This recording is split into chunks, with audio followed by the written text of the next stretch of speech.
अस्सलाम वालेकुम व्यूअर्स, मैं हूं समीना पाशा। उम्मीद है आप लोग खैरियत से होंगे। व्यूअर्स, कुछ आम खबरें और अपडेट्स लेकर इस व्लॉग में आपके सामने हाजिर हैं जनाब। इंपॉर्टेंट खबरें हैं जी। इस व्लॉग में ख़ास तौर पर आपको अपडेट्स देंगे कि रात कैसी गुजरी 14 अगस्त की रात, जो कि सेलिब्रेशंस की रात हुआ करती है, लेकिन ऐसे में पाकिस्तान तहरीक इंसाफ ने इसको एक सियासी कामयाब इवेंट के तौर पर भी मनाया। और सुहेल आफरीदी खुद सड़क पर निकले हुए थे, उसके साथ साथ दीगर जो पीटीआई के रहनुमा हैं वो भी आपको सड़कों पर नजर आए, कारकुन बड़ी तादाद में निकले। तो पूरा आपको ज़रा माहौल बताते हैं। फिर सुहेल आफरीदी साहब को एक स्पेशल रिक्वेस्ट भी आई क्राउड में से, वो क्या थी उसका भी जिक्र होगा। इस पूरी सेलिब्रेशन से क्या निचोड़ निकलता है उस पर भी बात करेंगे। और फिर हुक्मरानों ने कैसे जश्न आज़ादी मनाया उसका भी आपको एक अक्स दिखाएंगे। इसके साथ साथ पिछले एक आध दिन से मतीउल्लाह जान साहब सीनियर सहाफ़ी हैं, वो भी पाकिस्तान तहरीक इंसाफ की तनकीद का निशाना बने। उसकी क्या वजह बनी, इस पे भी बात होगी। तो काफ़ी कुछ है इस व्लॉग में। आपसे रिक्वेस्ट है कि चैनल को सब्सक्राइब कर लें अगर अभी तक सब्सक्राइब नहीं किया। अच्छा जी, जश्न आज़ादी हम तो शुरू से ही देखते हैं कि रात को ही 13 अगस्त की रात से ही जश्न शुरू हो जाता है। लोग बाहर निकलते हैं और सेलिब्रेशंस होती हैं। नज़र आता है मुख्तलिफ़ जगहों पर लाइट्स वगैरह लगी होती हैं और फिर कुछ मोनूमेंट्स भी बनाए जाते हैं। तो ये तमाम चीज़ें आम तौर पर हमारी जो जश्न आज़ादी की तकरीबात हैं उसका हिस्सा रहती हैं। और फिर जो सरकारी तकरीबात हैं वो उसके अलावा होती हैं। लेकिन सेलिब्रेशंस हमेशा वही मज़ेदार लगती हैं। फेस्टिविटी का एलिमेंट नज़र आता है जिसमें अवाम की एक पार्टिसिपेशन हो, जहाँ पर अवाम आपको बहुत जोश जज्बे से वो इवेंट मनाते हुए नज़र आ रहे हों। और पाकिस्तान तहरीक इंसाफ ने रात इमरान खान साहब के हवाले से मज़ीद मामला उजागर करने के लिए कि जनाब उनसे मुलाकातें बहाल की जाएं और उनकी रिहाई का अमल जो है वो शुरू किया जाए। तो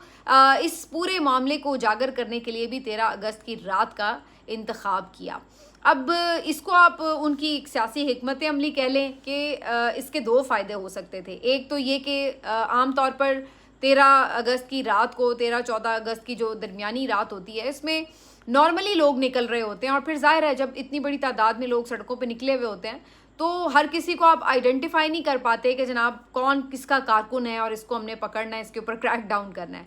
बाकी दिनों में जब नॉर्मल सिचुएशन होती है तो जाहिर है जब ये लोग कोई रैली निकालते हैं तो फौरी तौर पर पुलिस वाले आ जाते हैं, छापे मारते हैं और क्रैक डाउन होता है। तो एक तो इस लिहाज से ये आप कह सकते हैं कि इस आड़ में अपनी बचत भी ज़रा मुमकिन हो जाती है। दूसरी बात, एक और जो इसमें पॉलिटिकल एंगल है वो ये भी है कि लोग तो ऑलरेडी बड़ी तादाद में निकले हुए होते हैं। अब ज़रूरी नहीं कि सब के सब ही पीटीआई के कारकुन हों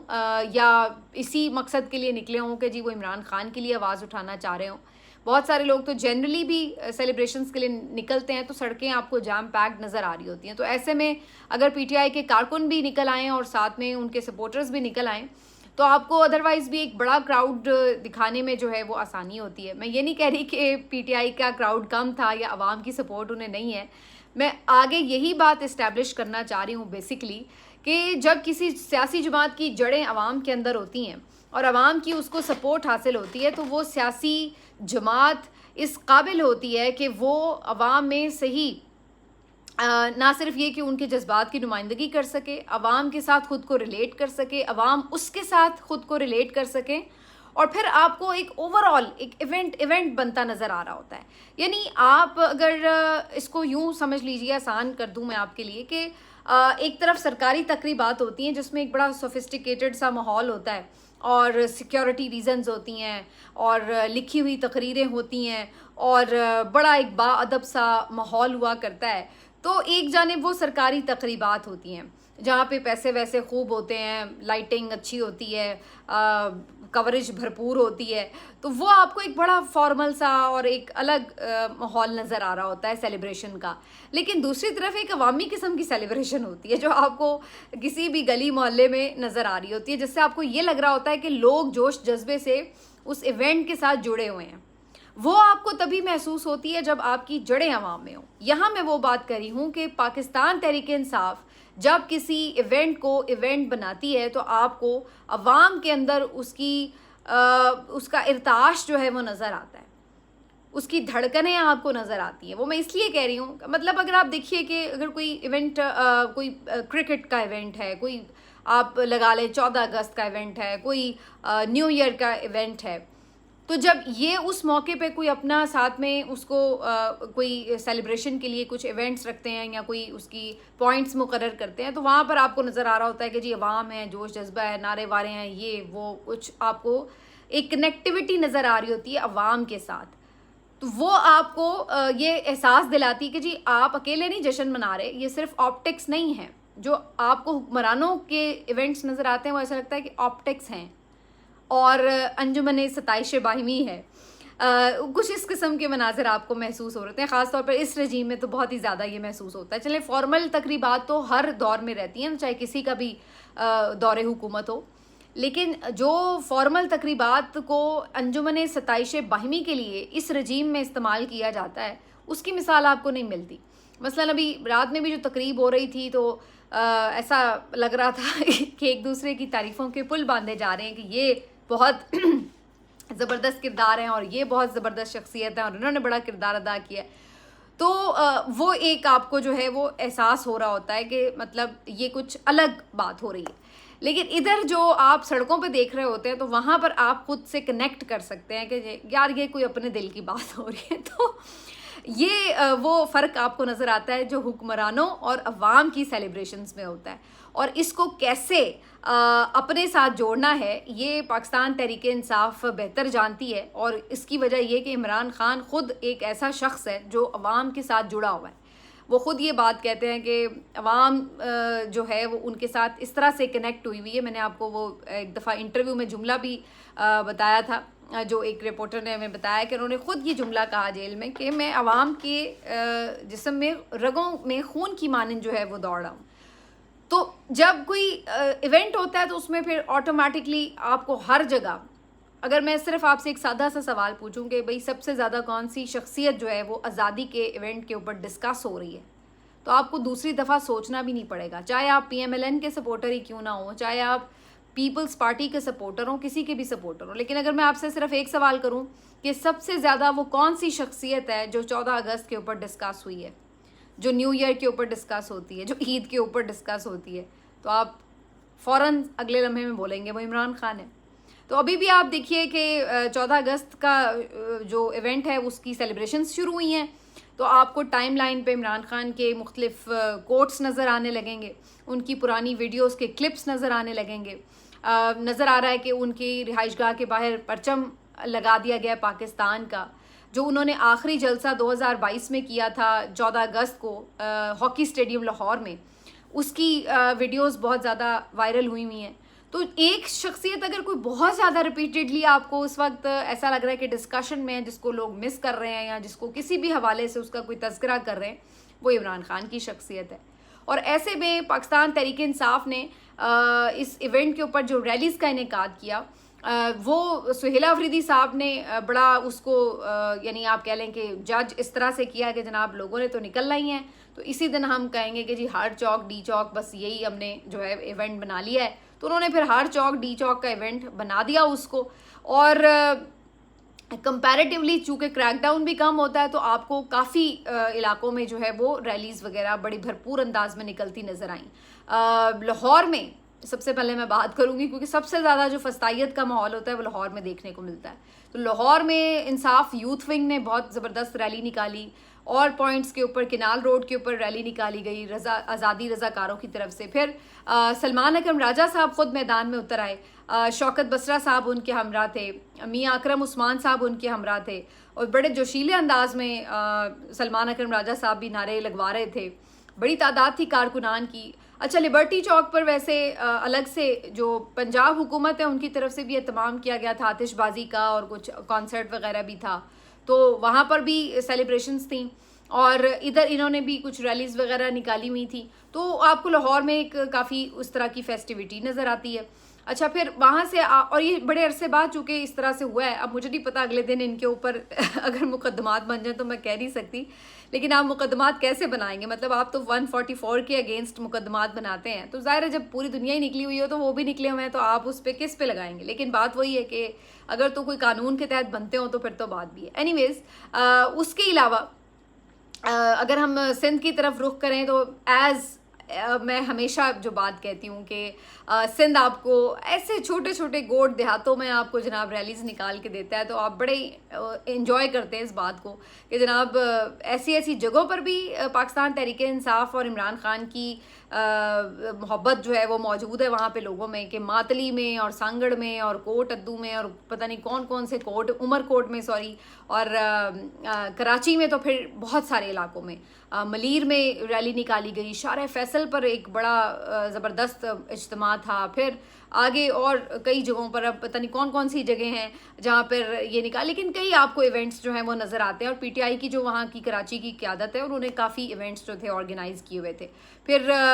इसी तरह से स्कर्दू में काफ़ी बड़ी तादाद में गैदरिंग थी लोगों की। और फिर जो मेन इवेंट बन गया वो इस्लामाबाद का इवेंट बन गया, क्योंकि इस्लामाबाद में ख़ुद वज़ीर आला सुहेल आफरीदी जो थे वो बाहर निकल आए ब्लू एरिया में, और वहाँ पे उन्होंने बड़ी तादाद में कारकुनों को मोबिलाइज़ किया, शहरी भी उनके साथ थे शामिल, वो गुजरते जा रहे थे, लोग उनको देख के खुश हो रहे थे, हाथ हिला रहे थे, आवाज़ें दे रहे थे, और वो भी नारे लगवाते चले जा रहे थे, पाकिस्तान जिंदाबाद के भी, इमरान खान जिंदाबाद के भी, इमरान तेरे जान निसार, बेशुमार बेशुमार। और उनके जो बाकी साथी हैं, शाहिद खटक हो, शफ़ी जान हो, मीना खान हो, शफ़क़त अयाज़ हो, ये भी आपको एक साथ उसी ट्रक पर जो है वो नज़र आ रहे हैं गाड़ी पे। तो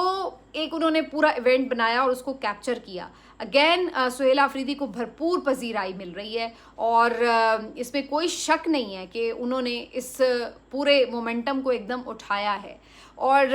आज एक इंटरेस्टिंग वाक़या भी पेश आया उनकी रैली के दौरान, कि जब लोग हाथ मिला रहे थे उनसे आके और बात कर रहे थे, तो एक क्राउड में से शहरी ने उन्हें आवाज़ लगाई कि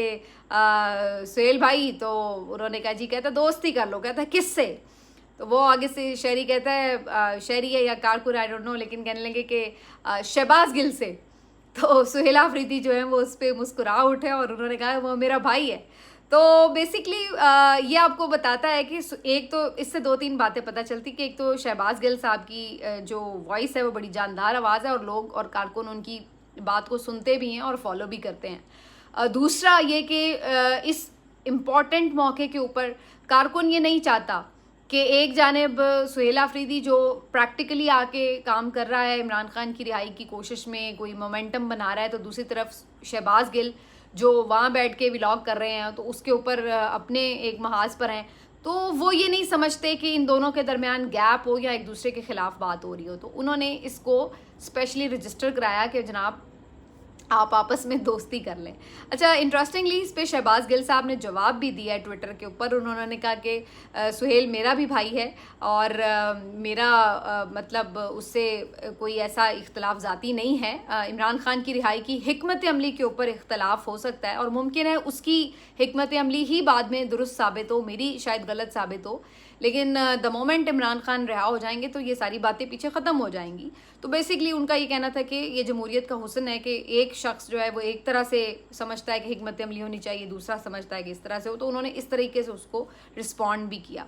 खैर आगे जो है अब हुआ क्या, सेंटोरस मॉल की तरफ गए हैं सुहेल आफरीदी, वहाँ पे भी भरपूर आपको पजीराई नज़र आती है, लेकिन जो इस्लामाबाद के शहरी हैं उनके लिए बड़ा मुश्किल था जी ये पूरा सिनेरियो इसलिए सुहेल आफरीदी वाला नहीं, उधर जो स्पेशल तकरीब जारी थी, वीवीआईपी मूवमेंट थी, और वहाँ पर इनके लिए जो थी वो रोड्स बंद कर दी गई, जिसकी वजह से शहरी सड़कों पर घंटों के लिए ख्वार हो गए। कतारें ही कतारें थी गाड़ियों की, और बड़ी देर तक कुछ लोग तो चले वैसे ही निकले हुए होते हैं सेलिब्रेशंस के लिए, तो वो तो इस माइंडसेट के साथ निकलते हैं कि ज़ाहिर है आप ट्रैफिक में टाइम लगेगा आपको गुजरते हुए, लेकिन कुछ बेचारे जो वैसे ही अपने कामों पे निकले हुए थे या वापस जा रहे थे घरों से, वो बुरी तरह से जो है वो उस कतारों में फंस गए, और जो सड़कें ब्लॉक की हुई थी उसकी वजह से फंस गए। तो इस तरीके से उन बेचारों को काफ़ी ज़्यादा तकलीफ़ का सामना जो है वो करना पड़ा। लेकिन बहरहाल ये जो सारा रात का मंजर था, ये चीख चीख के आपको बता रहा था कि देखिए इवेंट कोई भी हो, इवेंट वही है जो आवाम के दिल के साथ धड़कता है, और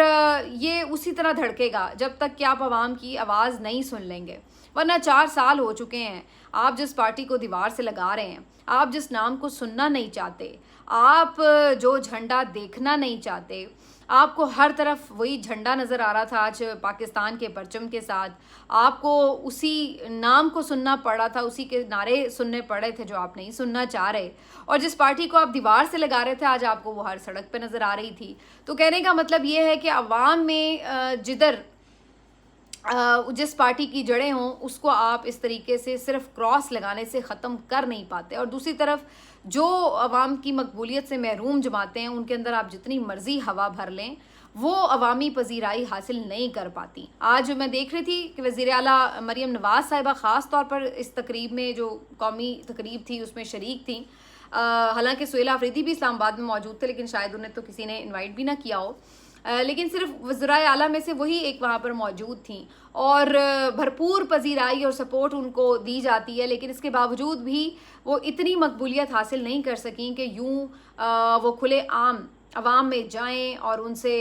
जो है वो जाके हम कलाम हों। इस तरीके से बड़े कंट्रोल्ड से उनके इवेंट्स होते हैं, तकरीबात, जिसमें वो कोई जाके खिताब करती हैं, और दूसरी तरफ किसी सहाफ़ी को तो वो इंटरव्यू ही नहीं देती। मैं तो कह रही थी कि आप 100-150 सहाफ़ी तो छोड़िए, आपको 5-6 सहाफ़ी ले लें, चलें। हमें तो आप नहीं देंगी कि जी हम तनकीद करते हैं तो चलिए आप हमें इंटरव्यू नहीं देंगी, तो कोई किसी ऐसे लोगों को दे लें इंटरव्यू जो आपको लगता है कि भाई ये कोई गैर जानिबदार सहाफ़ी हैं या जिनको बारे में आपका ख्याल है कि वो आपके हामी सहाफ़ी हैं, तो आप उन्हीं को देने की कोई थोड़ी सी हिम्मत कर लें। लेकिन आप देख लें 2.5 साल हो गया, ना तो वज़ीर आज़म कोई इंटरव्यू देते हैं, ना किसी मीडिया इंटरेक्शन में आते हैं, और ना ही मरीम नवाज़ साहिबा आपको कोई इस तरह की जुर्रत का मुजाहरा करती नज़र आती हैं। तो जिन जमातों की अवामी पजीराई नहीं होती, जिन्होंने अपने उसूलों का सौदा किया होता है, वो फिर इस काबिल नहीं रहते लोग कि वो लोगों को फेस करें। वो फिर यही है कि आप उनको कंट्रोल्ड इन्वायरमेंट में, बंद कमरों में, ऊंची दीवारों के पीछे खड़े करके और जितने मर्जी लाइटें मार के और उनको सलामियाँ दे के आप उनको ये साबित करने की कोशिश करें कि ये मुल्क के बहुत बड़े लीडर हैं, लेकिन इस तरह लीडरी होती नहीं है, ना इस तरह लीडर बनाए जा सकते हैं। एनीवेज जी, ये तो अब मामलात आगे देखते हैं किस तरह बढ़ते हैं, लेकिन एक मैंने जो और आपके साथ चीज़ डिस्कस करनी थी वो मतीउल्लाह जान साहब के हवाले से थी। हमारे सीनियर सहाफ़ी हैं मतीउल्लाह जान साहब, बड़े क्रेडिबल सहाफ़ी हैं, लेकिन एक तकरीब में उन्होंने कुछ गुफ्तगू की जिसमें उन्होंने कुछ रेफरेंस इस तरह से दिया कि हमारे जो तमाम सीनियर पॉलिटिशियंस हैं ये सियासतदानों को स्पेस देते हैं और उनको अपनी जगह देते हैं, और उसके बाद फिर जाहिर है जो उनके साथ होता है वो भी आपके सामने। तो इस तरह की मुद्दे पे बात करते करते उन्होंने थोड़ा जिक्र इमरान खान साहब के हवाले से किया कि उन्होंने भी अपने दौर में जो है उनको जर्नैल को या आर्मी चीफ को कौम का बाप कहा था। अच्छा, अब ये एक फ़िक्रा है जो अक्सर लोग ऐसे ही कह देते हैं सोशल मीडिया के ऊपर कि जी इमरान खान ने कौम का बाप कहा था, हालांकि ऐसा है नहीं। एग्जैक्टली अगर वर्ड्स आप देखें तो शहरयार आफरीदी साहब जो हैं पीटीआई के रहनुमा, उन्होंने ये कहा था कि आर्मी चीफ कौम का बाप होता है। ये इमरान खान के वर्ड्स नहीं थे। इमरान खान ने तो बल्कि कौमी असम्बली में खड़े होकर कहा था कि वज़ीर आज़म कौम का बाप होता है, मेरे ऊपर इतने लोगों की जिम्मेदारी है। तो वो तो इस तरह का बंदा नहीं है कि वो किसी को इस तरीके से ऑब्लाइज करने की कोशिश करे। हाँ, ये ज़रूर वो कहते थे कि जी बड़े वो जो हैं बाजवा साहब, वो शुरू में जब उनकी तारीफ़ें करते थे तो इस हद तक ज़रूर कहते थे कि वो जमहूरियत को बड़ा सपोर्ट करते हैं वगैरह, लेकिन ऐसी बात नहीं थी कि उन्होंने उन्हें बाजवा कहा या उस तरह, बल्कि उनके बारे में तो बहुत से लोग ये ख़बरें देते हैं कि इमरान खान साहब उनके साथ उस तरीके से झुक के नहीं मिलते थे जो हमारे वज़राए आज़म अक्सर ऑब्लाइज करने के लिए तरीके इस्तेमाल करते हैं। उनको बाज़ औक़ात इंतज़ार भी करना पड़ जाता था मिलने के लिए, तो इस टाइप की चीज़ें वो रिपोर्ट करते हैं। लेकिन इस जुमले के ऊपर जो मतीउल्लाह जान साहब ने कहा, काफ़ी तनकीद शुरू हो गई और अक्सर जो पीटीआई के लोग थे वो इस बात पे खफा हो गए कि उन्होंने इमरान खान साहब की उस हवाले से एक तो गलत हवाला दिया और फिर दूसरा उनको ये साबित करने की कोशिश की कि जी इमरान खान भी बाकी लोगों की तरह ही उनके हवाले से अपनी सोच रखते हैं। तो इसके ऊपर जो है वो बाद में मतीउल्लाह जान साहब की तरफ से एक एक्सप्लेनेशन भी आ गई और उन्होंने बताया कि ये जुमला उन्होंने गलत तरीके से कोट कर दिया, ये इमरान खान ने नहीं कहा था। लेकिन साथ उन्होंने अपनी बात को एक्सप्लेन ज़रूर किया कि उनका मकसद इस बात से ये था कि मुख्तलिफ सियासतदान जो हैं वो अपनी स्पेस बहरहाल जर्नलों को देते रहे हैं और उनको ज़रूरत से ज़्यादा सर पे चढ़ा लेते हैं, जिसकी वजह से ज़ाहिर है बाद में जमहूरियत को भी नुकसान पहुंचा है, इन सियासतदानों को भी नुकसान पहुंचता है। और फिर आप देखते ही हैं कि जो मुल्क में इस वक्त की सूरत हाल है, तो उन्होंने अपना जो नुक्ता नज़र था वो वाजे कर दिया। मेरे ख्याल से अगर मतीउल्लाह जान साहब की सहाफ़त की बात की जाए तो वो उस दौर में भी ये बात इसीलिए इमरान खान साहब के ख़िलाफ़ थे क्योंकि उस वक्त उनका नैरेटिव यही था कि इमरान खान जर्नलों की मदद से इस मकाम पर हैं और वो उनको बहुत स्पेस देते हैं, या एक हाइब्रिड सिस्टम उन्होंने मुतारिफ़ कराया ये तो वो इसी चीज़ के ऊपर तनकीद कर रहे होते थे। उस वक्त वो यही बिलीव करते थे। लेकिन उसी इमरान खान ने जब इन्हीं सारी चीज़ों के ख़िलाफ़ स्टैंड लिया तो इस पर मतीउल्लाह जान साहब ने बड़ा कैटेगोरिकली इमरान खान के हक़ में बात की है। अभी चंद दिन पहले उनका एक फ़िक्रा मैं देख रही थी कि पीटीआई के बहुत से लोग उसको बहुत पजीराई दे रहे थे जब उन्होंने ये कहा कि लोग मर के अमर होते हैं लेकिन इमरान खान एक ऐसा सियासतदान है जो जिंदा है और अमर हो गया। तो मतीउल्लाह जान साहब ने बड़े खुल के इमरान खान साहब की तारीफ़ भी की है, जिस इस्तकामत और हौसले के साथ उन्होंने जेल काटी है। वो कैटेगोरिकली कह चुके हैं कि इस तरह की जेल किसी सियासतदान ने उस तरह से नहीं काटी है, और हमेशा जो उनके ख़िलाफ़ कानूनी तौर पर गलतियाँ जुल्म किया जाता है, ज़्यादती की जाती है, उस पर भी वो भरपूर आवाज़ उठाते हैं। तो वो एक कॉन्टेक्स्ट में मेरा ख्याल है बात कर रहे थे, तो उस